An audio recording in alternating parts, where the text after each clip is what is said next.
शिवाय। श्री शिव महापुराण 8वां खंड।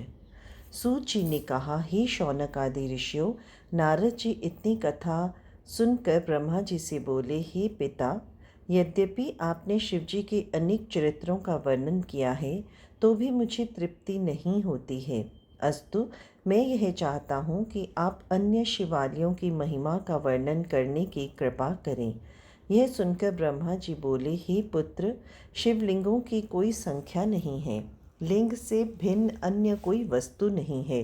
तो भी मैंने जहाँ तक अपनी बुद्धि के अनुसार समझा है और कुछ मुझे विष्णु जी के द्वारा ज्ञात हुआ है, वह मैं तुम्हें बताता हूँ।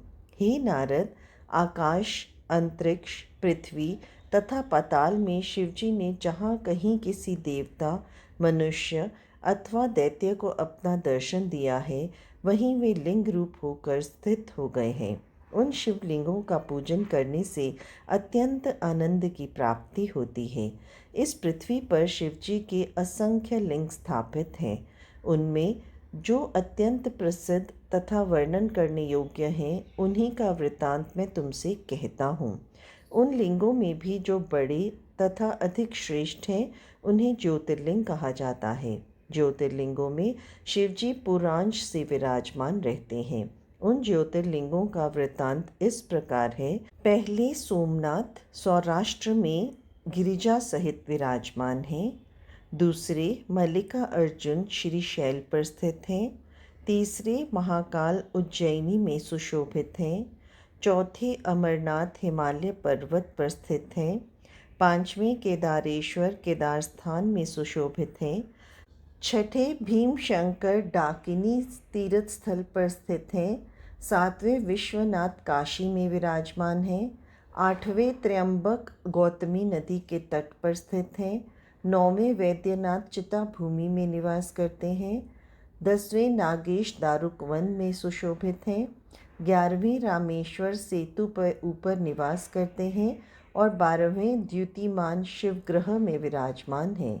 जो व्यक्ति प्रभात के समय पवित्र होकर उन 12 ज्योतिर्लिंगों के नाम लेता है, उसके संपूर्ण मनोरथ पूर्ण होते हैं। हे नारद, इन ज्योतिर्लिंगों का प्रभाव तथा महिमा अप्रमेय है। मोक्ष केवल 4 प्रकार के व्यक्तियों को ही मिलता है। वे यह हैं: शिवजी के भक्त, वेद पाठी, ज्ञानी तथा ध्यानी। ज्योतिर्लिंगों के दर्शन करने से नपुंसक तथा पापी मनुष्य भी ब्राह्मण का जन्म पाकर मुक्त हो जाते हैं। अस्तु, ज्योतिर्लिंगों का दर्शन, सेवन, स्मरण तथा पूजन अवश्य करना चाहिए।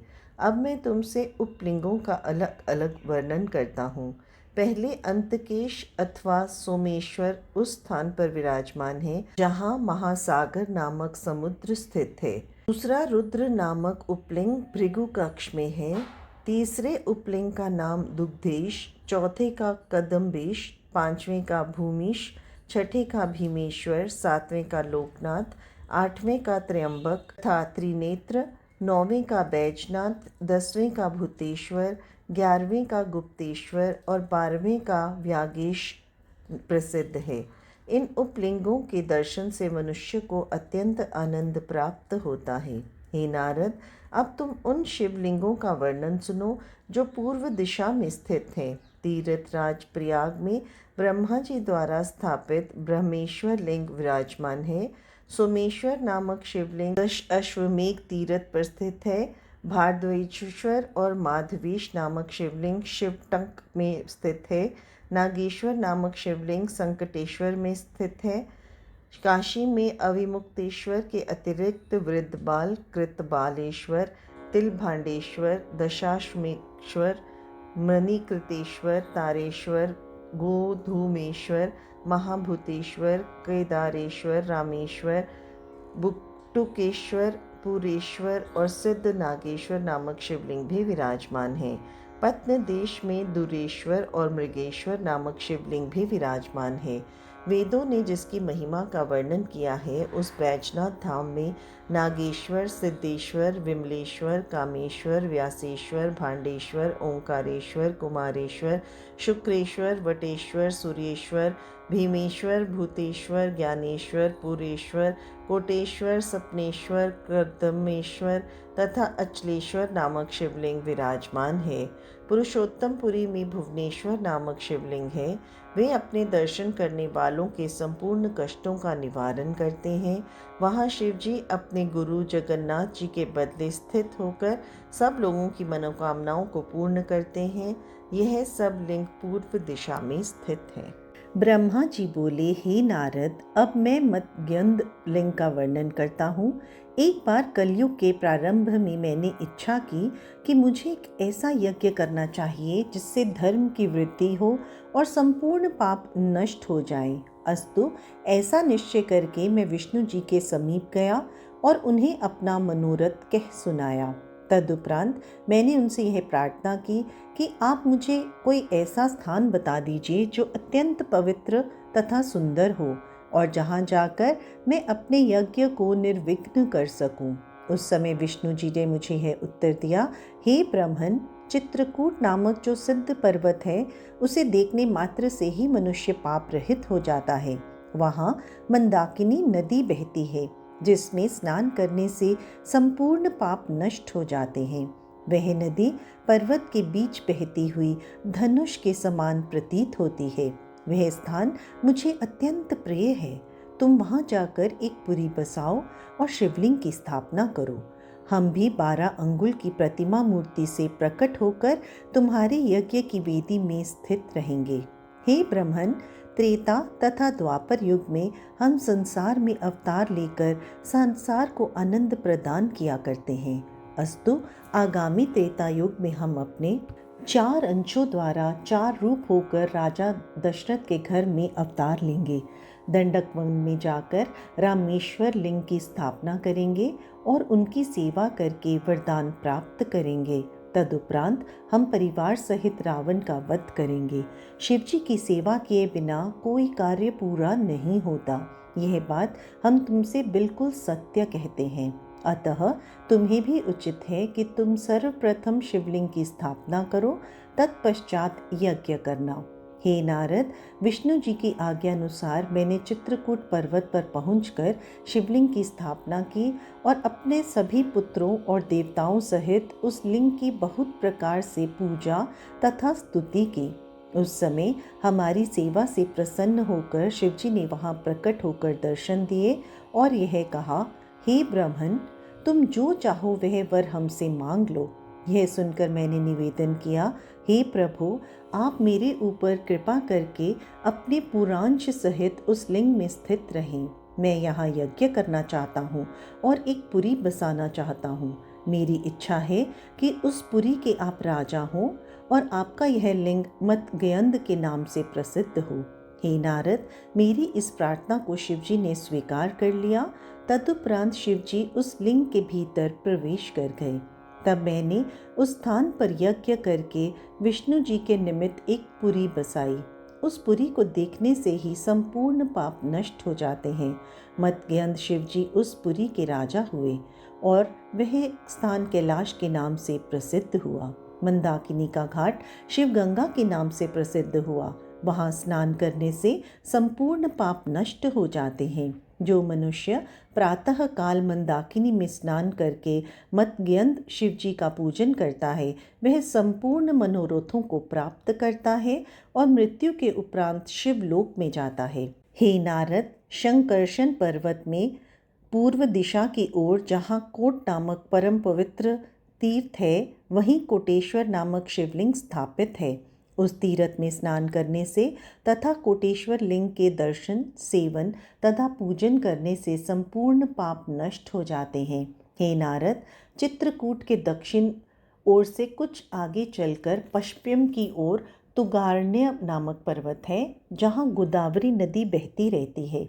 उस स्थान पर पशुपति नामक शिवलिंग स्थित है। जो मनुष्य गोदावरी में स्नान करने के उपरांत उस लिंग का पूजन करता है, वह संसार में सदैव प्रसन्न बना रहता है। रामचंद्र जी ने भी गोदावरी में स्नान करने के उपरांत पशुपतिश लिंग का पूजन किया था। हे नारद, उक्त स्थान से दक्षिण की ओर कालंजर नामक पर्वत है। वह तीनों लोकों में प्रसिद्ध है और वहाँ बहुत से लोगों ने तपस्या करके सिद्धि प्राप्त की है। वहाँ मुक्त क्षेत्र नामक स्थान है जो संपूर्ण पापों को नष्ट करके अत्यंत आनंद प्रदान करता है। उस स्थान पर नीलकंठ नामक शिवजी का लिंग है, जिसे देखने से ही संपूर्ण मनोकामनाएं सिद्ध होती हैं। वहाँ शिवजी गिरिजा सहित विराजमान रहते हैं। उस लिंग की पूजा करके देवता, मुनि तथा सिद्ध आदि ने परम पद प्राप्त किया है। ब्रह्मा जी बोले, हे पुत्र, मैंने नीलकंठ शिवलिंग का जहाँ वर्णन किया है उसके दक्षिण की ओर अत्रीश्वर नामक शिवजी का लिंग विराजमान है। वह लिंग मधुवन में स्थित है। हमारे पुत्र अत्रि ने, जिनकी पत्नी का नाम अनुसुईया है, चित्रकूट पर्वत पर अपनी पत्नी सहित शिवजी का ध्यान धरकर घोर तपस्या की थी।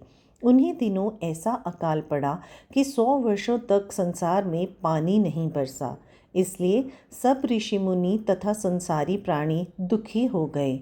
उस अवस्था में दिनों दिन अशुभ कार्य घटने लगे तथा अकर्मों की वृद्धि होने लगी। संसार की ऐसी दशा को देखकर अनुसुईया ने अत्रि से यह कहा, हे पति, आप कोई ऐसा उपाय कीजिए जिससे जल की वर्षा हो और संसार को आनंद प्राप्त हो। परंतु अत्रि मुनि उस समय शिवजी के ध्यान में मग्न थे, अस्तु उन्हें अनुसुईया के शब्द सुनाई नहीं पड़े। उस समय अनुसुईया दृढ़तापूर्वक पार्थिव पूजन करने लगी।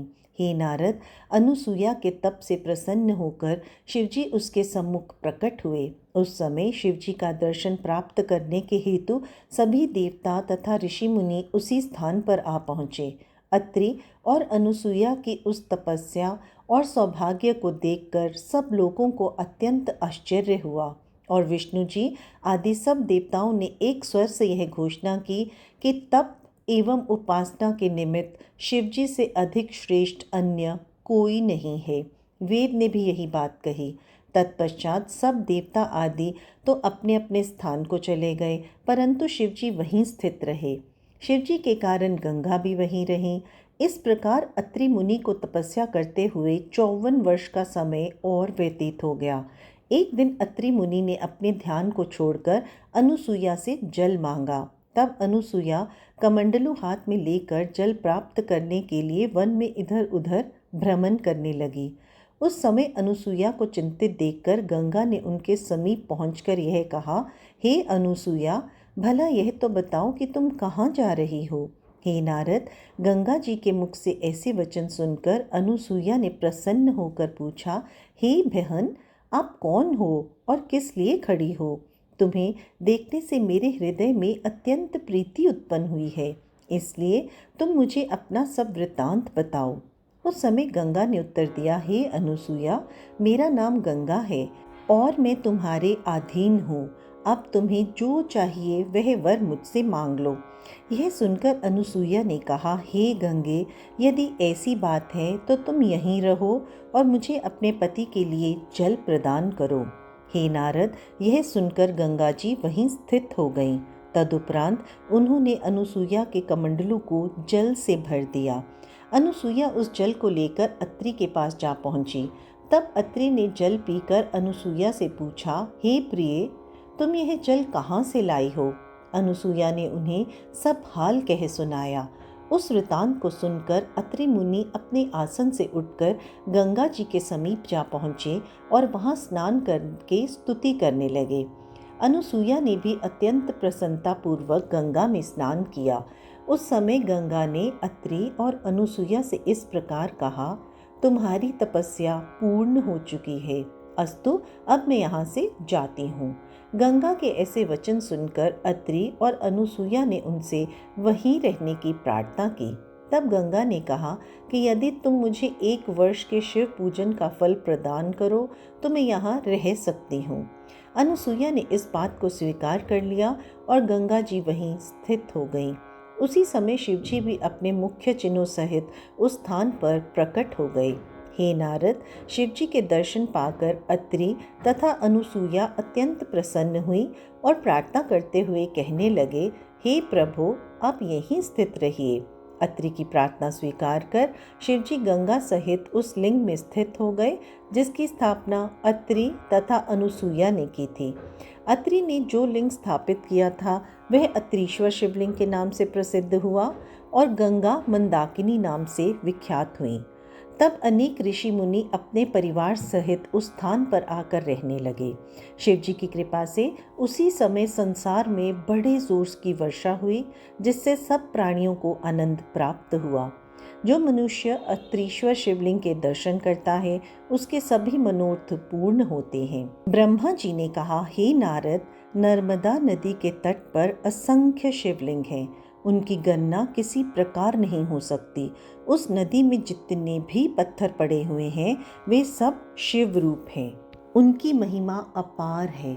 अब मैं तुमसे प्रसिद्ध प्रसिद्ध लिंगों का वर्णन करता हूँ।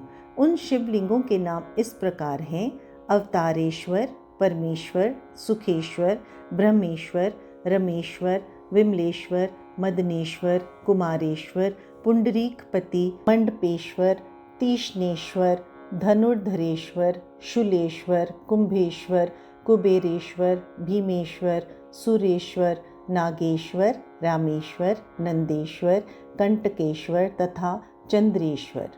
जिस स्थान पर नदी समुद्र में मिलती है वहाँ धृतकेश नामक शिवजी का लिंग स्थापित है। रेवा नदी के तट पर नंदकेश्वर शिवलिंग स्थित है। वहीं ब्रह्म हत्याहर नामक तीर्थ भी है। इतनी कथा सुनकर नारद जी ने कहा, हे पिता, आप ब्रह्म हत्याहर तीर्थ और नंदिकेश्वर शिवलिंग के महिमा का वर्णन विस्तार पूर्वक करने की कृपा करें। ब्रह्मा जी बोले, हे पुत्र, एक समय कौरवों और पांडवों में महाभयानक युद्ध हुआ जो महाभारत के नाम से प्रसिद्ध है। युधिष्ठिर आंतरिक रूप से लज्जित तथा दुखी बने रहे। एक दिन उन्होंने व्याकुल होकर श्री कृष्ण जी से कहा, हे प्रभु, मैंने अपने कुल को नष्ट किया है, जिसके कारण मुझे अनेक प्रकार की हत्याओं का पाप लगा है। अस्तु, आप मुझे कोई ऐसा उपाय बताइए जिसके द्वारा मैं उन हत्याओं के पाप से मुक्त हो सकूं। हे नारद, राजा युधिष्ठिर के यह वचन सुनकर श्री कृष्ण जी ने कहा, हे धर्मराज, नंदिकेश्वर नामक शिवलिंग का दर्शन करने से संपूर्ण पाप नष्ट हो जाते हैं। नंदिकेश्वर लिंग के समीप जो रेवा नदी बहती है वहीं ब्रह्म हत्याहर नामक तीर्थ स्थित है। उस तीर्थ की महिमा तीनों लोकों में प्रसिद्ध है। वहाँ किसी प्रकार के कलेश का लेश भी नहीं पाया जाता। तुम्हें उस स्थान की महिमा के संबंध में एक कथा सुनाता हूँ। हे राजन, उस स्थान पर उत्तथ्य वंश में उत्पन्न एक ब्राह्मण रहा करता था। अवस्थानुसार वह काशी में जाकर मृत्यु को प्राप्त हुआ। उसके 7 पुत्र थे। पिता की मृत्यु के बाद उन पुत्रों ने पिता के सब धन को आपस में बांट लिया। कुछ दिनों बाद जब उन लड़कों की माता की मृत्यु का समय समीप आया, उस समय उसने अपने पुत्रों से यह कहा कि मेरी इच्छा काशी में बढ़ने की थी, परंतु अब मेरा वहाँ पहुँचना अत्यंत कठिन है। इसलिए मैं यह चाहती हूँ कि जब मेरी मृत्यु हो जाए तो तुम मेरी हड्डियों को काशी जी में पहुँचा देना। माता की इस बात को बड़े पुत्र ने स्वीकार कर लिया। तदुपरांत जब उस वृद्धा की मृत्यु हो गई तो क्रियाक्रम करने के पश्चात सुबाहु नामक बड़ा पुत्र उसकी अस्थियों को लेकर अपने एक सेवक के साथ काशी जी को चल दिया। पहले दिन वह अपने घर से चलकर 20 योजन की दूरी पर एक गांव में पहुंचा और वहां एक ब्राह्मण के घर ठहरा।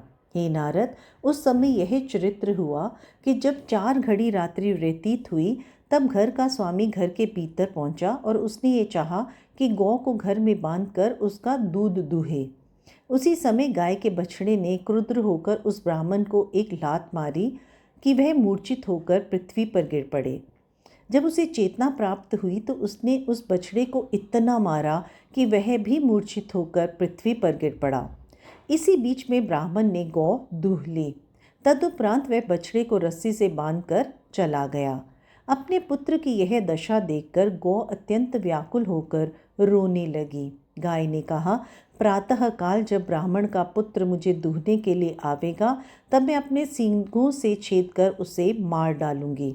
यह सुनकर बछड़े ने अपनी माता से कहा, हे माता, ब्राह्मण को मारना उचित नहीं है, क्योंकि उसके वध से ब्रह्म हत्या का पाप लगता है। यह सुनकर गौ ने उत्तर दिया, पुत्र, मुझे वह स्थान ज्ञात है जहाँ जाने से ब्रह्म हत्या नष्ट हो जाती है। हे धर्मराज, गौ तथा बछड़े की इस बात को सुबाहु ने जब सुना तो उसे अत्यंत आश्चर्य हुआ। तदुपरांत उसने अपने मन में यह निश्चय किया कि मुझे अपना जाना स्थगित करके पहले इस तमाशे को देखना चाहिए।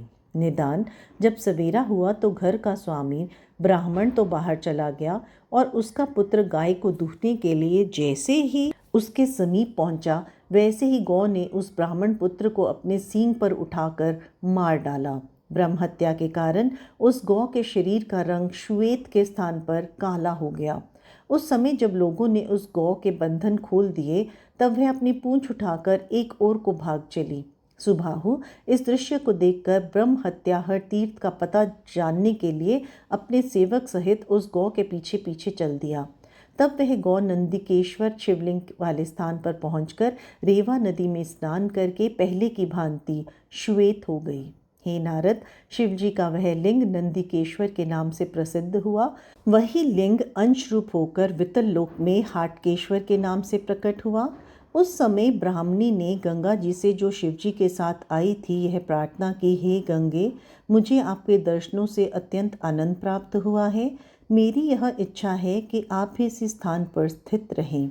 यह सुनकर गंगा ने उत्तर दिया, हे ब्राह्मणी, तुम्हारे समान धन्य और सौभाग्यशालिनी स्त्री संसार में अन्य कोई नहीं है, क्योंकि तुम्हारी प्रसन्नता के हेतु शिवजी प्रकट हुए हैं। मैं भी तुमसे अत्यंत प्रसन्न हूँ और यह वर देती हूँ कि मैं आज के दिन अर्थात वैशाख शुक्ल सप्तमी को सदैव यहाँ आया करूँगी।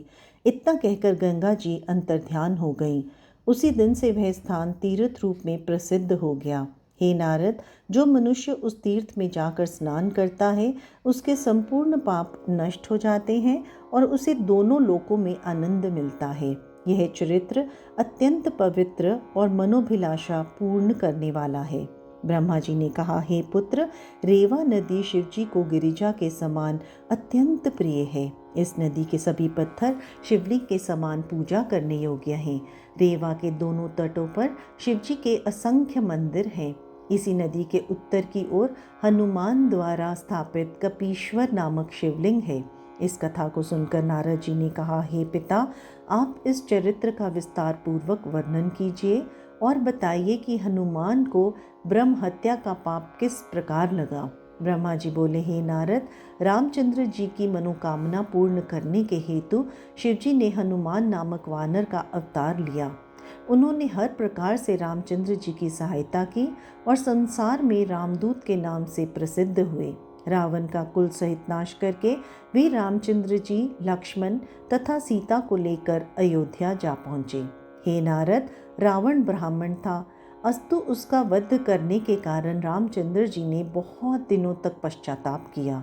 तदुपरांत एक दिन वे अपने भाई लक्ष्मण सहित नैमिषारण्य में स्थित हत्याहरण तीर्थ पर जा पहुँचे। वहाँ उन्होंने लक्ष्मण सहित स्नान करके एक शिवलिंग की स्थापना की।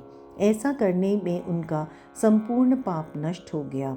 एक दिन की बात है कि हनुमान अत्यंत अहंकार में भरकर कैलाश पर्वत पर जा पहुँचे और शिवजी के दर्शन करने के हेतु आगे बढ़े। उस समय नंदीश्वर ने उन्हें रोकते हुए कहा, हे हनुमान, तुम शिवजी के दर्शन करने के योग्य नहीं हो, क्योंकि तुमने रावण जैसे ब्राह्मण का वध किया है। उसकी हत्या के कारण तुम्हें पाप लगा है। अस्तु, जब तक तुम इस पाप से मुक्ति नहीं पाओगे, तब तक शिवजी तुम्हें दर्शन नहीं देंगे। अब तुम्हें उचित है कि अहंकार को त्याग कर रेवा नदी के तट पर जाओ और वहाँ शिवलिंग की स्थापना करो। ऐसा करने से तुम्हारा पाप नष्ट हो जाएगा। तब तुम शिवजी का दर्शन करने के लिए यहाँ आना। नंदीश्वर की यह बात सुनकर हनुमान जी रेवा नदी के तट पर जा पहुँचे। वहाँ उन्होंने शिवलिंग की स्थापना करके उसका भली भांति पूजन किया और बारंबार स्तुति की।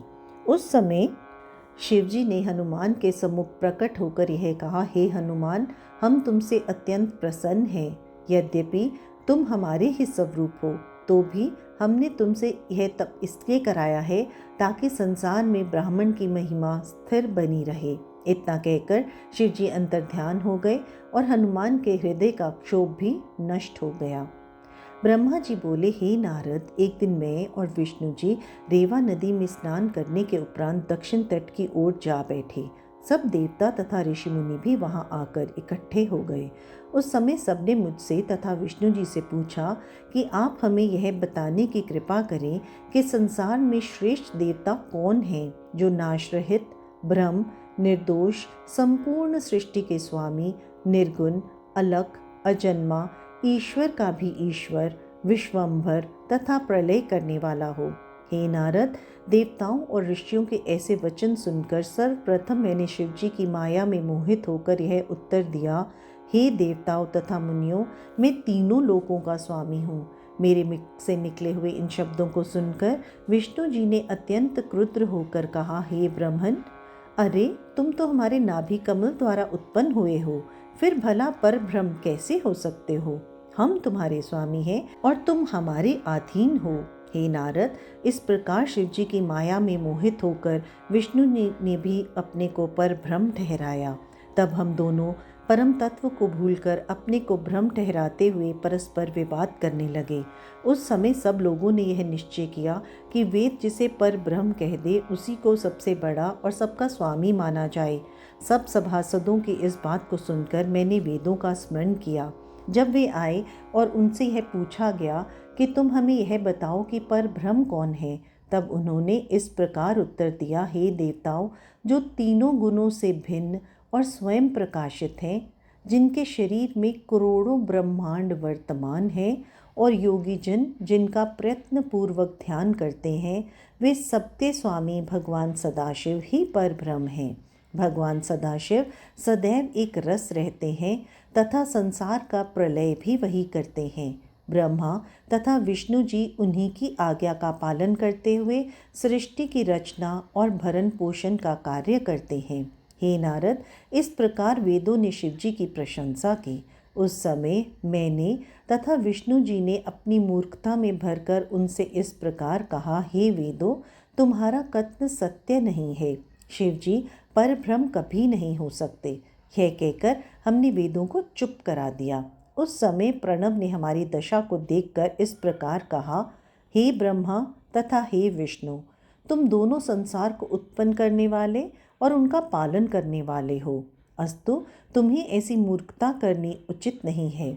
यद्यपि वे निर्गुण हैं, तथापि उन्होंने तुम्हारे हित के लिए अनेक शरीर धारण किए हैं। हे नारद, इस प्रकार प्रणव ने बहुत सी बातें कहीं, परंतु हम दोनों के ऊपर उनका कोई प्रभाव नहीं पड़ा। ब्रह्मा जी बोले, हे पुत्र, उस समय शिव जी ने यह चरित्र किया कि मेरे तथा विष्णु जी के बीच में एक परम प्रकाशवान ज्वाला दिव्य स्वरूप से अपना अपार विस्तार लिए हुए प्रकट हुई। उसका प्रकाश पृथ्वी से आकाश तक व्याप्त था और उसके आदि अथवा अंत को किसी भी प्रकार नहीं जाना जा सकता था। तदुपरांत शिवजी लिंग स्वरूप धारण कर रेवा नदी के तट पर, जहाँ हम सब लोग बैठे थे, प्रकट हुए। उस शिवलिंग के प्रकट होते ही सब लोगों का अहंकार नष्ट हो गया और संपूर्ण पृथ्वी प्रकाश से भर गई। उस समय वहाँ जितने सभासद उपस्थित थे वे सब जय जयकार करने लगे। शिव जी का वह लिंग 8 अंगुल का था, जो 4 अंगुल पृथ्वी के ऊपर दिखाई पड़ता था और 4 अंगुल छिपा हुआ था। उस लिंग के प्रकट होते ही शिव जी के गण शिवलोक से चलकर उस स्थान पर आ पहुँचे और उनकी पूजा करने लगे। तदुपरांत ऋषि मुनियों तथा देवताओं ने भी उस लिंग की पूजा की। उस समय सब और आनंद मंगल होने लगे और सबका शोक नष्ट हो गया। हे नारद, उस समय विष्णु जी ने मुझे संबोधित करते हुए इस प्रकार कहा, हे ब्रह्मन, हम दोनों के बीच यह तीसरा व्यक्ति कहाँ से आ पहुँचा?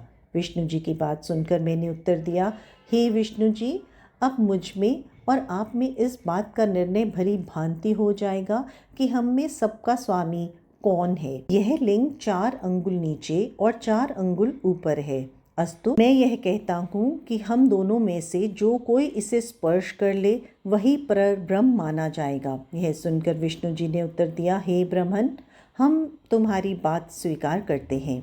हम इस लिंग के नीचे के भाग को छुएंगे और तुम ऊपर का भाग छुओ। तदुपरांत विष्णु जी शूकर का रूप धारण कर उस लिंग के निचले भाग को छूने के लिए चले गए और मैं हंस का रूप धारण कर उस लिंग के ऊपरी भाग को छूने के लिए उड़ा। उस समय शिव जी ने ऐसी लीला की कि लिंग का निचला भाग बढ़ता हुआ अतल लोक तक चला गया। हे नारद, जिस समय शिवजी का लिंग अतल लोक में पहुंचा उस समय वहां के सभी निवासी कृत्य हो गए। उसी समय विष्णु जी भी उस लिंग को स्पर्श करने के लिए अतल लोक में जा पहुंचे। यह देखकर शिवजी ने अपने लिंग को बढ़ाकर वितल लोक में पहुंचा दिया। वहां के निवासियों ने उस शिवलिंग की बहुत पूजा की। फिर जब विष्णु जी वहां भी जा पहुंचे तब वह लिंग बढ़कर सुतल लोक में जा पहुंचा। वहां राजा बलि ने उस लिंग की बहुत पूजा की। तदुपरांत जब विष्णु जी भी वहां आ गए तो वह लिंग बढ़कर तलातल लोक में चला गया। वहां त्रिपुरासुर ने उस लिंग का पूजन किया। कुछ समय पश्चात जब विष्णु जी भी वहां पहुंच गए तो वह लिंग बढ़कर महातल लोक में पहुंच गया। वहां तक्षक नाग आदि ने उस लिंग की पूजा की। कुछ देर बाद विष्णु जी भी वहां जा पहुंचे तो वह लिंग बढ़कर रसातल लोक में चला गया। वहां मय दानव के पुत्र दत्त ने उस लिंग की पूजा की। तदुपरांत जब विष्णु जी भी वहां पहुंच गए तो वह लिंग अधिक बढ़कर पाताल लोक में चला गया। वहां वासुकी नाग आदि ने उनका पूजन किया। हे नारद, इसी प्रकार विष्णु जी 14 भुवनों में गए परंतु उस लिंग को स्पर्श ना कर सके। उस समय विष्णु जी निराश होकर उसी स्थान पर लौट आए जहां से उस लिंग को स्पर्श करने को चले थे। इस प्रकार विष्णु जी का संपूर्ण अहंकार नष्ट हो गया और वे शिव जी को सबसे बड़ा स्वीकार करने लगे। हे नारद, शिव जी के चरित्र ऐसे ही हैं कि उनकी महिमा को किसी प्रकार नहीं जाना जा सकता। ब्रह्मा जी ने कहा, हे पुत्र, जब मैंने शिवलिंग के ऊपरी भाग पर हाथ रखना चाहा तो वह अचानक ही बढ़कर भूर्व लोक में जा पहुंचा। जब मैं भूर्व लोक में पहुंचा तो वह लिंग बढ़कर सूर्य लोक में जा पहुंचा। जिस समय मैं सूर्य लोक में पहुंचा तो वह लिंग स्वर्ग लोक में जा पहुंचा। हे नारद, अस्तु जब मैं वहां भी पीछा करता हुआ पहुंचा तो वह लिंग बढ़कर चंद्रलोक में जा पहुंचा। इसी प्रकार वह लिंग अड़ुलोक, शुक्रलोक, भौमलोक, बृहस्पति लोक, सप्तऋषि लोक, महरलोक, जनलोक, विष्णुलोक, स्कंदलोक, शिवलोक तथा गौलोक आदि में गया। मैं जहाँ भी पहुँचता वहीं से लिंग बढ़कर आगे को चला जाता था। इस प्रकार मैं अत्यंत दुखी हो गया। हे नारद, उस समय केतकी के पुष्प ने मुझे दुखी देखकर इस प्रकार पूछा, हे ब्रह्मण, इतने घबराए हुए कहाँ चले जा रहे हो?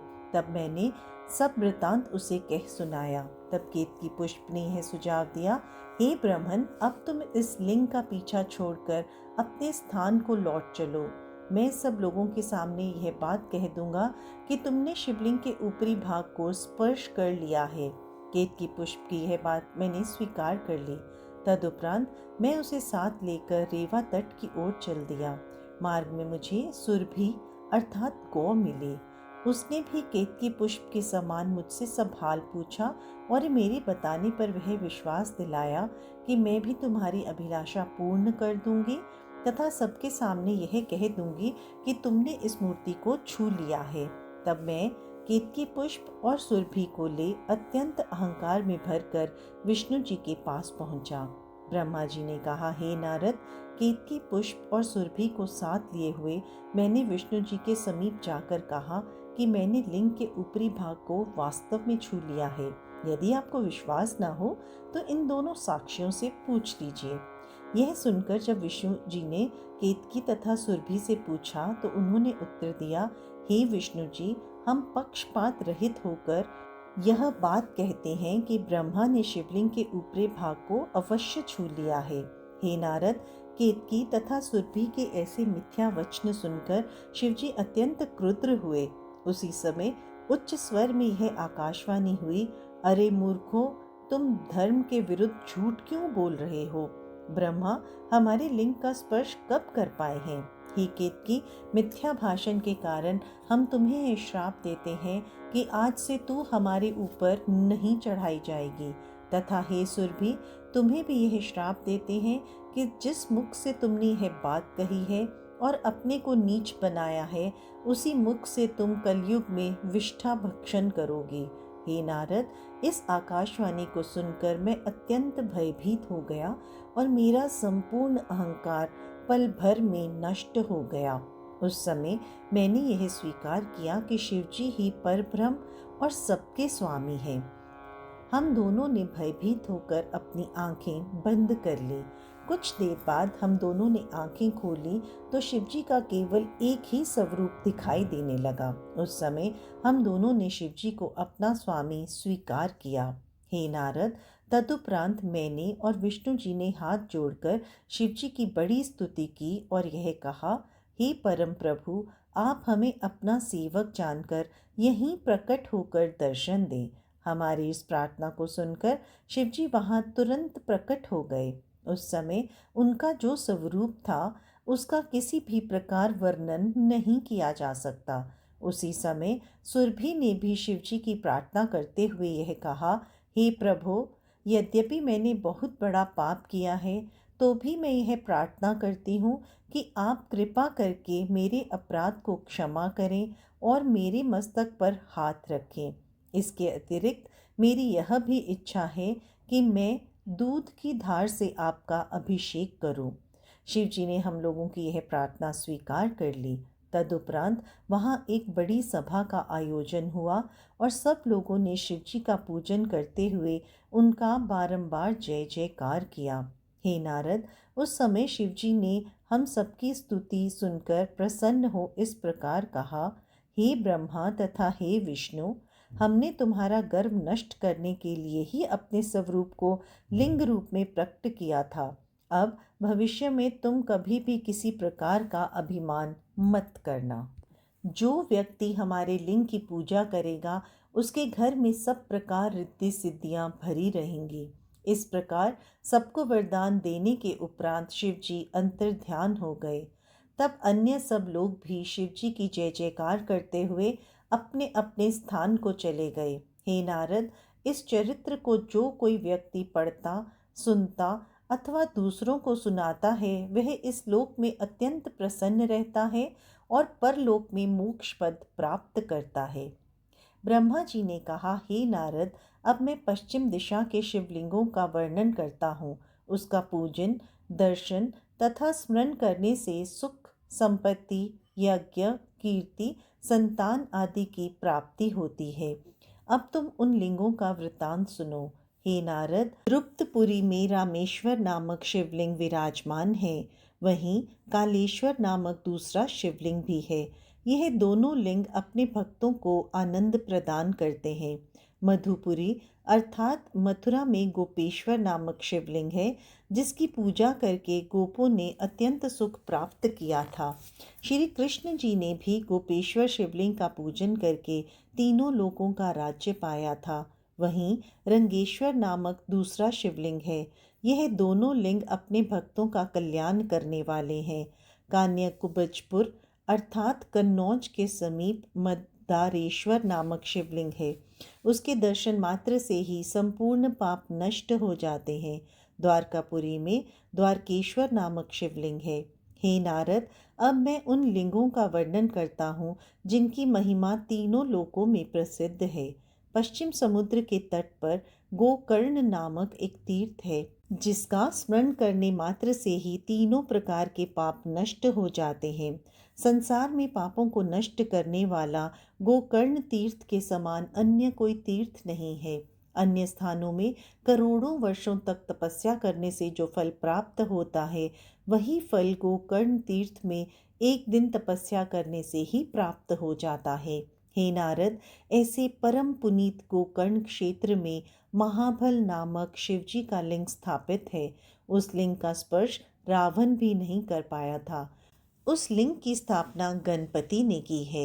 महाबल शिवजी का मंदिर स्वर्ण तथा रत्नों से अलंकृत है। हे नारद, सब देवता शिवजी को अपनी पूजा, सेवा तथा उत्सव द्वारा प्रसन्न किया करते हैं। चित्रसेन तथा विश्वावसु आदि सभी गंधर्व महाबल लिंग का प्रतिदिन गुणगान करते हैं। पूर्वचिति, मेनका, घृताची तथा रंभा आदि अप्सराएं अपने नृत्य द्वारा महाबल शिवजी को प्रसन्न करती हैं। महाबल लिंग सर्वोपरि है। सब देवता तथा ऋषि मुनि उनकी सेवा करते हैं, प्रणाम करते हैं, अपने अपने नृत्य गायन द्वारा प्रसन्नता प्रदान करते हैं। हे नारद, महाबल सब देवताओं के स्वामी हैं। उनके अतिरिक्त और भी करोड़ों शिवलिंग तथा तीर्थ उस क्षेत्र में हैं, जिनकी सेवा द्वारा बड़े बड़े पाप तथा कष्ट दूर हो जाते हैं। महाबल लिंग के दर्शन से ब्रह्म हत्या जैसे पाप भी नष्ट हो जाते हैं और दोनों लोकों में सिद्धि प्राप्त होती है। उस गोकर्ण क्षेत्र में अगस्त्य जी ने तप किया था। सनकादि ने भी वहां बहुत दिनों तक तपस्या की थी। निवृत्ति के पुत्रों ने भी उस शिवलिंग का पूजन करके राज्य पद प्राप्त किया। उस स्थान पर तपस्या करके वहिनी दिक्पाल हुए और कामदेव ने उस क्षेत्र में तप करके संसार को अपने वश में कर लिया। इसी प्रकार महाबल लिंग की पूजा करके शिशुभार, भद्रकालिका, दुर्मुख, नाग, इलाव्रत, गरुड़, रावण, कुंभकर्ण, विभीषण आदि सैकड़ों व्यक्तियों ने अपने मनोरथों को प्राप्त किया है। हम उस लिंग की महिमा का वर्णन कहाँ तक करें। इतनी कथा सुनकर नारद जी ने कहा, हे पिता, आप पितृ सह का संपूर्ण वृतांत मुझे सुनाने की कृपा करें। ब्रह्मा जी बोले, हे नारद, पूर्व समय में इक्ष्वाकु वंश में पितृसह नामक एक अत्यंत धर्मात्मा राजा हुआ। वह राजा अत्यंत बलवान, धैर्यवान, धर्मवान, वेद पुराणों का जानने वाला, सत्यवादी, पवित्र मार्ग पर चलने वाला, इंद्रिय जीत, राजाओं का शिरोमणि और केवल अपनी ही स्त्री से प्रेम रखने वाला था। एक दिन वह शिकार खेलने के लिए वन में गया। वहां उसने अनेक सिंह आदि हिंसक जीवों का शिकार किया। उस हत्या के कारण कुछ समय के लिए राजा की श्रेष्ठ बुद्धि नष्ट हो गई। उसी वन में एक राक्षस रहता था। जब राजा ने उसे देखा तो अपने अस्त्र द्वारा उसे तुरंत ही मार डाला। उस राक्षस का एक भाई भी वहां रहता था। जब उसने भाई की मृत्यु देखी तो मन में इस प्रकार विचार किया कि यह राज्य देवता और दैत्यों दोनों का स्वामी है। मैं इससे अपने भाई की मृत्यु का बदला किस प्रकार लूं? हे नारद, ऐसे विचार करके वह राक्षस मनुष्य का रूप धारण कर राजा के समीप पहुंचा और हाथ जोड़कर इस प्रकार कहने लगा, हे प्रभु, आप सूर्य वंश में शिरोमणि हैं। इस समय मैं आपकी शरण में आया हूँ। हे राजन, इन दिनों मेरी आजीविका का कोई साधन नहीं है, अतः आप मुझे अपने यहाँ सेवक रख लें। राजा मित्रसह को राक्षस की बातों में कुछ छल दिखाई नहीं दिया। तब उन्होंने उसे अत्यंत प्रेम पूर्वक अपना रसोई बनाने वाला नियुक्त कर लिया। तदुपरांत राजा शिकार खेलने के पश्चात उस ब्राह्मण रूपधारी राक्षस को लिए हुए अपनी राजधानी को लौट आया। हे नारद, राजा के लौटने की प्रसन्नता में उसकी रानी मदयंती ने, जो दमयंती के समान ही पतिव्रता थी, अपने सभी सगे संबंधियों तथा हितैषियों की ज्योनार की। उस ज्योनार के लिए जो भोजन बनाया गया था उस ब्राह्मण रूपधारी उसी राक्षस ने तैयार किया था। उस राक्षस ने भोजन में नरमांस मिला दिया था, जिसे राजा नहीं जान सके थे। अस्तु, जब गुरु विशिष्ट भोजन करने के लिए बैठे और उन्हें अपने तपोबल द्वारा यह ज्ञात हुआ कि इस भोजन में नरमांस मिला हुआ है, तो उन्होंने अत्यंत क्रोध में भरकर राजा मित्रसह से इस प्रकार कहा, हे राजन, तुझे धिक्कार है, जो तूने हमारे सामने मनुष्य का मांस पका कर रख दिया है। अब हम तुझे यह श्राप देते हैं कि तू राक्षस बनकर अपने कर्म का फल प्राप्त करे। वशिष्ठ जी के मुख से यह श्राप सुनकर जब राजा मित्रसह ने यह विचार किया तो उसे भी यह बात ज्ञात हो गई कि रसोई बनाने वाले ने उस भोजन में नरमांस मिला दिया है। उस राक्षस का यह छल देखकर राजा ने अपने मन में सोचा कि वशिष्ठ जी ने मेरा कोई अपराध ना होते हुए भी मुझे ऐसा श्राप दे डाला है, अतः मैं भी इन्हें श्राप दूंगा। हे नारद, यह विचार कर राजा ने वशिष्ठ जी को शाप देने की इच्छा से अपने हाथ में पानी लिया। उस समय रानी ने उसे समझाते हुए कहा, हे स्वामी, वेद का कथन है कि गुरु चाहे जितना क्रोध करे परंतु शिष्य को उसका प्रतिकार नहीं करना चाहिए। यह सुनकर राजा ने वशिष्ठ जी को श्राप नहीं दिया, परंतु वशिष्ठ जी के शाप के कारण वह स्वयं महाभयानक राक्षस होकर वन में चला गया और कलमाशपाद के नाम से संसार में प्रसिद्ध हुआ। वह धर्म कर्म को त्याग कर वन में जो भी जीव दिखाई देता उसी को पकड़कर खा जाता था। उसी दशा में उसने एक मुनि को देखा। कलमाशपाद के बिना विचार किए मुनि के समीप पहुंचकर उन्हें इस प्रकार पकड़ लिया जिस प्रकार शेर खरगोश को पकड़ लेता है। उस समय मुनि की स्त्री अपने पति को राक्षस रूपी राजा के पंजे में देखकर अत्यंत दुखी हुई। हे नारद, तब मुनि की स्त्री ने राजा की प्रार्थना करते हुए यह कहा, हे राजन, तुम ऐसा कुकर्म क्यों कर रहे हो? तुम अन्यायी बनकर ब्रह्म हत्या मत करो। यदि तुम मेरे पति को नहीं छोड़ोगे तो मेरा जीवन कठिन हो जाएगा, क्योंकि बिना पुरुष के स्त्री का जीना महान कष्टप्रद है। यदि तुम मेरे पति को छोड़ दोगे मैं तुम्हें बड़ा पुण्य होगा।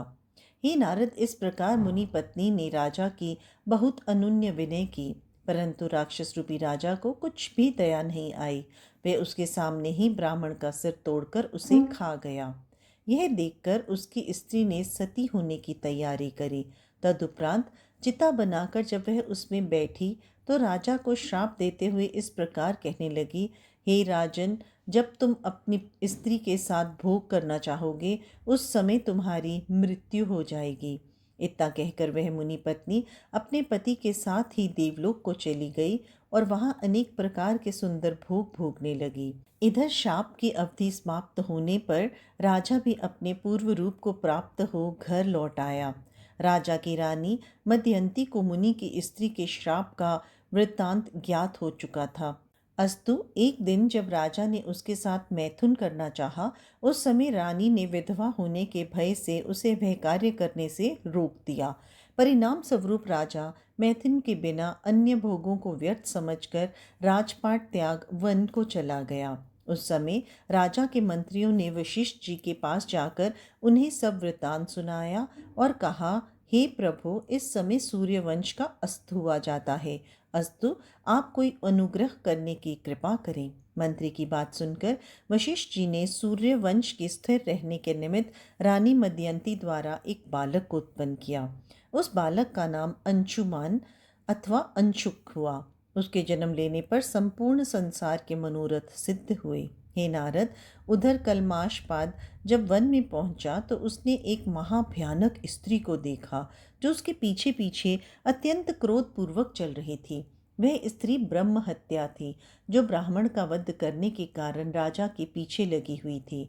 राजा ने उससे मुक्ति पाने के हेतु बड़े बड़े तीर्थों की परिक्रमा करी और अनेक मंत्रों का जप किया, परंतु उनसे कोई लाभ नहीं हुआ। उस समय राजा ने मिथिलापुरी में पहुंचकर गौतम ऋषि से भेंट की और उन्हें प्रणाम करने के उपरांत सब हाल कह सुनाया।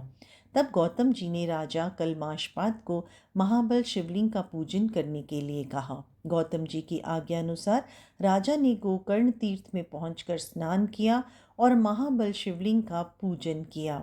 उससे राजा का पाप नष्ट हो गया और ब्रह्म हत्या दूर हो गई। ब्रह्मा जी बोले, हे पुत्र, जब राजा कलमाशपाद सभी तीर्थों और मंदिरों का भ्रमण कर आए परंतु ब्रह्म हत्या ने उनका पीछा न छोड़ा, उस समय वे मिथिलापुरी गए। उसी समय राजा ने देखा कि गौतम मुनि अपने शिष्यों सहित परम तेजस्वी रूप धारण किए चले आ रहे हैं। जब वे ऋषि राजा कलमाशपाद के समीप पहुंचे तो राजा ने उन्हें अत्यंत श्रद्धा पूर्वक प्रणाम किया। उस समय गौतम मुनि ने राजा की अत्यंत प्रशंसा करते हुए इस प्रकार कहा, हे राजन, तुम्हारी प्रजा तो सकुशल है, तुम यहाँ किस लिए आए हो? हे नारद, गौतम जी के मुख से यह वचन सुनकर राजा ने उत्तर दिया, हे प्रभु, आपकी कृपा से सब कुछ कुशल है, परंतु जब मैं राक्षस रूप में था उस समय मैंने एक ब्राह्मण को मार डाला था। उस पाप के कारण ब्रह्म हत्या पिशाची रूप धारण कर मेरे पीछे लगी है और मुझे हर समय दुख पहुंचाया करती है। हे नाथ, आप इस समय कहाँ चले आ रहे हैं? आपके मुख को देखकर यह प्रतीत होता है कि आप कहीं विदेश से लौट कर आए हैं। अस्तु, अब आप कृपा करके मुझे कोई ऐसा उपाय बताएं जिससे मेरा यह पाप दूर हो जाए। हे नारद, राजा कलमशपाद के मुख से यह वृतांत सुनकर गौतम जी ने कहा, हे राजन, तुम परम धन्य हो जो तुमने हमारे सामने अपने पाप का वर्णन किया है। भगवान सदाशिव अपने भक्तों की सब प्रकार से रक्षा करते हैं। इस समय वे महाबल शिवलिंग के रूप में गोकर्ण क्षेत्र में विराजमान हैं। उनके समान पापों को नष्ट करने वाला अन्य कोई नहीं है। गोकर्ण तीर्थ संपूर्ण पापों को नष्ट करता है। अस्तु, तुम उस क्षेत्र में जाकर पहले गोकर्ण तीर्थ में स्नान करो, तदुपरांत महाबल लिंग का पूजन करो। इस समय हम भी वहीं से चले आ रहे हैं। वेद का कथन है कि शिव जी को शिवरात्रि का व्रत सब व्रतों में अधिक प्रिय है। उसके समान फलदायक व्रत अन्य कोई नहीं होता।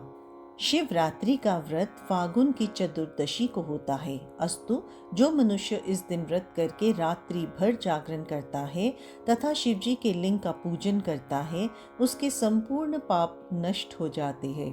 हे राजन, शिव जी का यह व्रत शिव जी की अत्यंत कृपा होने पर ही प्राप्त होता है। वहाँ सभी देवता, ऋषि मुनि, स्त्री पुरुष, वृद्ध, बालक, युवा आदि देश देश से आए थे। हमने भी अपने शिष्यों सहित वहां पहुंचकर महाबल लिंग का पूजन करके आनंद प्राप्त किया तथा गोकर्ण में स्नान करके यथाशक्ति दान दिया। महाबल लिंग का पूजन तथा जागरण करने के उपरांत सब लोग अपने अपने घर को लौट गए। राजा जनक भी शिवलिंग का पूजन करने के लिए गए थे। वहां उन्होंने हमसे मिथिलापुरी में आने की प्रार्थना की। उनकी प्रार्थना को स्वीकार करके हम भी यहाँ आए हैं। यहाँ हम राजा जनक का यज्ञ कराएंगे। हे राजन, जिस समय हम मार्ग में आ रहे थे उस समय हमने एक ऐसे अद्भुत चरित्र को देखा जिसका ध्यान अभी तक नहीं भूलता है। ब्रह्मा जी ने कहा, हे नारद, गौतम मुनि के मुख से यह वचन सुनकर राजा ने कहा, हे प्रभु, आपने मार्ग में जिस आश्चर्यजनक दृश्य को देखा उसे आप मुझे सुनाने की कृपा करें। गौतम जी बोले, हे राजन, सुनो। जिस समय हम गोकर्ण तीर्थ से लौटे उस समय मार्ग में एक तालाब देखकर वहां कुछ समय के लिए ठहर गए। जब हम स्नान आदि नित्य कर्म से निवृत्त होकर वहां बैठे तो उसी समय हमने वहां आती हुई एक ऐसी स्त्री को देखा जो चांडाली के समान थी। उसे कुष्ठ रोग हो रहा था और उसके संपूर्ण शरीर में रक्त और चर्बी भरी हुई थी जिसे कीड़े खा रहे थे। उसे देखकर हमने यह समझा कि यह स्त्री थोड़ी ही देर में मर जाएगी, परंतु तभी यह आश्चर्यजनक घटना घटी कि सूर्य के समान प्रकाशवान एक विमान आकाश से उतरकर वहां आ पहुंचा।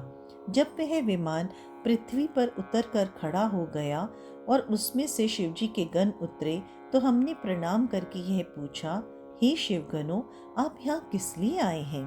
हे राजन, हमारी बात सुनकर गणों ने उत्तर दिया, हे मुनि, हम इस स्त्री को लेने के लिए आए हैं जो अभी अभी यहाँ आ पहुंची है। गणों की बात सुनकर मैंने आश्चर्य से भर के कहा, अरे, यह स्त्री तो अत्यंत पापिनी प्रतीत होती है। इसकी दशा देखकर तो यह ज्ञात नहीं होता कि इसने शिवपुर प्राप्त करने योग्य कोई शुभ कर्म किया हो। हे राजन, मेरी यह बात सुनकर शिवगणों ने कहा, हे गौतम, पूर्व जन्म में यह एक ब्राह्मण की स्त्री थी। इसके पति का नाम सुमुनि था। जब इसका पति मर गया तो यह धर्म त्याग कर अनेक प्रकार से पाप करने लगी। उस अकर्म के कारण लोगों ने इसे जाति से बहिष्कृत कर दिया। उस समय यह संस्कारणवश एक शूद्र के यहाँ जा बैठी। एक दिन जब वह शूद्र, जिसकी यह रखैल थी, कहीं बाहर गया हुआ था, तब इसने मद्य पीकर मांस खाने की इच्छा की और बकरे के भ्रम में एक गौ के बछड़े को काट डाला। जब इसे कुछ देर बाद यह ज्ञात हुआ कि यह बकरी का बच्चा नहीं अपितु बछड़ा है, तो यह भी जानबूझकर शिव शिव कहती हुई उस बछड़े का आधा मांस खा गई। जो आधा मांस शेष बचा उसे इसने इधर उधर फेंककर यह प्रसिद्ध कर दिया कि बछड़े को सिंह खा गया है। मृत्यु के पश्चात यह डोम के यहाँ जन्म की अंधी तथा कोड़ीन बनकर उत्पन्न हुई। इस कारण सभी भाई बंधुओं ने इसका साथ छोड़ दिया और किसी ने भी इसके साथ विवाह करना स्वीकार नहीं किया। संयोगवश एक बार जब कुछ मनुष्य गोकर्ण तीर्थ को जा रहे थे, उस समय यह स्त्री भी उनके साथ यह विचार करके चल दी, जिस दिन शिवरात्रि थी उस दिन यह गोकर्ण तीर्थ में जा पहुंची। हे मुनि, वहाँ यह सब लोगों के भोजन वस्त्र की याचना करती थी, परंतु इसके घृणित स्वरूप को देखकर कोई कुछ नहीं देता था। तब एक मनुष्य ने इसके हाथ पर बिल्वपत्र रख दिया। इस स्त्री ने बिलपत्र को खाने की वस्तु न जानकर पृथ्वी पर फेंक दिया। संयोगवश वह बिलपत्र अचानक ही शिवलिंग पर जा गिरा। प्रातःकाल होने पर जब सब लोग महाबल शिवलिंग की पूजन करके अपने अपने घरों को चले गए, तब यह स्त्री निराश हो वहां से उठती बैठती, रोती पिटती, चलती हुई यहाँ आ पहुंची और आज मूर्छित होकर गिर पड़ी। इस समय भगवान सदाशिव ने इसे लेने के लिए विमान भेजा है। अब यह शिवलोक के जाएगी, क्योंकि इसने चाहे अज्ञानावस्था में ही सही, परंतु शिवरात्रि का व्रत किया है एवं शिवजी का पूजन करके जागरण भी किया है। भगवान शिव का नाम बड़े बड़े पापों को जलाकर भस्म कर देता है। शिवरात्रि का व्रत भी संपूर्ण मनोरथों को प्रदान करने वाला है। हे राजन, इतना कहकर उन शिवगणों ने उस स्त्री को तेज से परिपूर्ण कर दिया, जिसके कारण वह परम सुंदरी प्रतीत होने लगी। इसके उपरांत वे चारों शिवगण उस स्त्री को विमान पर बिठाकर कैलाश ले गए। वहां जाकर वह स्त्री गिरिजा की सखी हुई। गोकर्ण क्षेत्र तथा महाबल लिंग की ऐसी महिमा है। अस्तु, तुम भी उस क्षेत्र में जाओ और महाबल लिंग का पूजन करो, जो तुम्हारा यह पाप दूर करेगा। इतना कहकर जब गौतम मुनि चले गए, तब राजा कलमाशपाद अर्थात मित्र सह उनकी आज्ञा अनुसार गोकर्ण क्षेत्र में जा पहुंचा।